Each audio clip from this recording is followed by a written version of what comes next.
Le jour de la Pentecôte étant arrivé, ils furent tous remplis du Saint-Esprit, et ils commencèrent à parler selon que l'Esprit les faisait parler. Acte 2, 1, 4.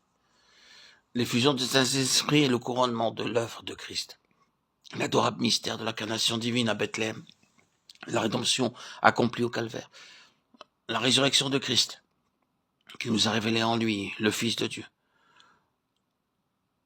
son ascension qui le fit entrer dans la gloire. Tout cela n'était qu'autant d'étapes préliminaires dont le but et le couronnement devaient être l'effusion du Saint-Esprit. La Pentecôte est la dernière de nos fêtes chrétiennes et la plus grande de toutes, car elle confirme toutes les autres. C'est parce que l'Église a si peu su voir dans la Pentecôte la plus grande gloire du Père et du Fils que le Saint-Esprit n'a pas encore pu glorifier en nous le Fils comme il l'aurait voulu. Dieu avait fait l'homme à son image. Son but était qu'il lui ressemblât, qu'il devînt semblable à lui.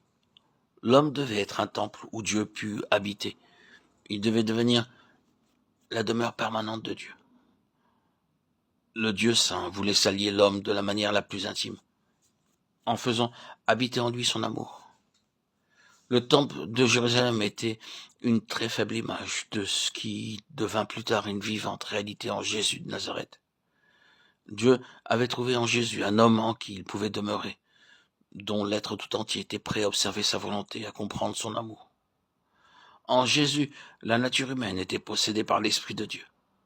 C'est ainsi que Dieu voulait voir tous les hommes.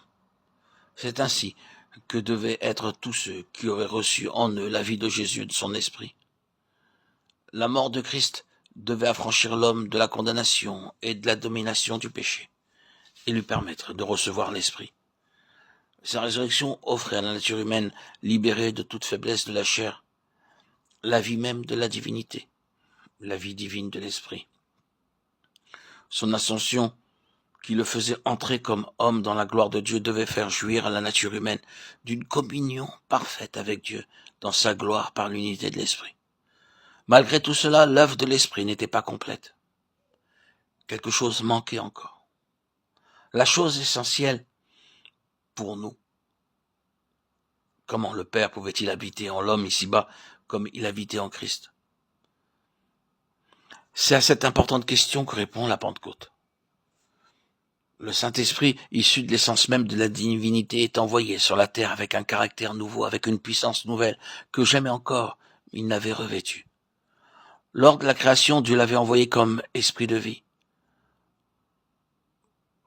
Pour la création de l'homme en particulier, il avait agi avec la puissance divine qui avait fait de l'homme un être à la ressemblance de Dieu.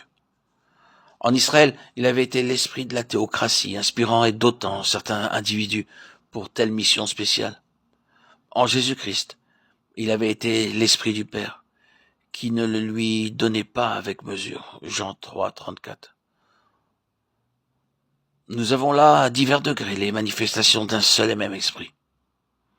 Ensuite vient une nouvelle et dernière manifestation de l'Esprit de Dieu, très longtemps promise. L'Esprit qui avait habité en Jésus-Christ et qui, pendant sa vie d'obéissance, s'était si parfaitement uni à son esprit humain qu'il était devenu un avec lui, et par là même devenu l'Esprit de Dieu homme. Jésus-Christ, homme, en entrant dans la gloire de Dieu, en participant à cette vie de l'Esprit où Dieu habite, reçoit du Père le droit de répandre son esprit sur ses disciples, ou plutôt de descendre lui-même en eux par l'Esprit et d'habiter en eux. L'Esprit vient alors comme l'Esprit de Jésus glorifié, offrant un caractère nouveau, inconnu auparavant, parce que Jésus n'avait pas encore été crucifié et glorifié. L'œuvre du Fils et la volonté du Père sont accomplies. Le cœur de l'homme est réellement désormais la demeure de son Dieu.